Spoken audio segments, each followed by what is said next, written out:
Ang hindi pagsipot sa SOMO ng barangay, ikaw ay pwedeng maasunto ayon sa Section 515, refusal or failure of any party or witness to appear before the lupon ng pangkat katarungang pambarangay under Section 7, Book 3. Pwede kayong makasuhan ng indirect contempt of court. Ayon yan sa Section 7. At ang punishment ng indirect contempt of court, pwede kang mag-fine o makulong. Ang fine po nito ay hindi po hihigit sa 5,000 at ang pagkakulong naman ay hindi po hihigit ng 1 buwan. Bakit siya makakasuhan ng indirect contempt? Dahil sa hindi siya umasal ng maayos, dahil hindi niya sinunod ang kanyang summons, mawawalan ka ng karapatan sa kaso for seeking judicial course or filing counterclaim. Kasi nga, hindi ka sumipot. Ikaw ay mawawalan ng karapatan na iakyat ang kaso sa korte or magkaroon ng kontrademanda sa reklamo sa iyo. Ayan po ay isa sa mga reason kung magiging disadvantage mo pag hindi ka sumipot.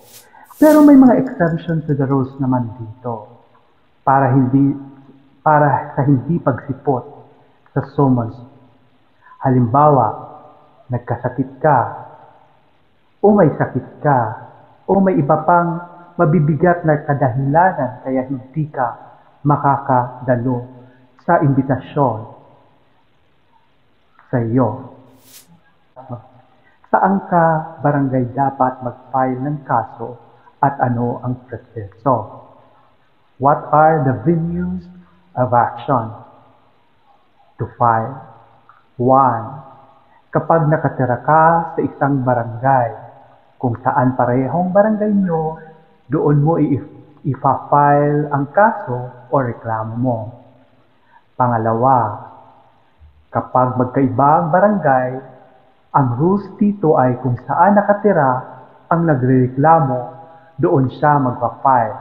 Kung halimbawa naman, madami siyang nirereklamo at iba-iba ang barangay na kinasasakupan ng kanyang mga nirereklamo, siya po ay mamimili kung saan niya gusto mag-file. Pangatlo, kapag ang kaso ay may kinalapan sa lupa or property, dapat doon ka mag-file kung saan located yung property. Number 4, kapag ang kaso ay may kinalaman sa workplace or institution, dapat mag-file ka kung saan yung workplace mo or opisina or yung institusyon located.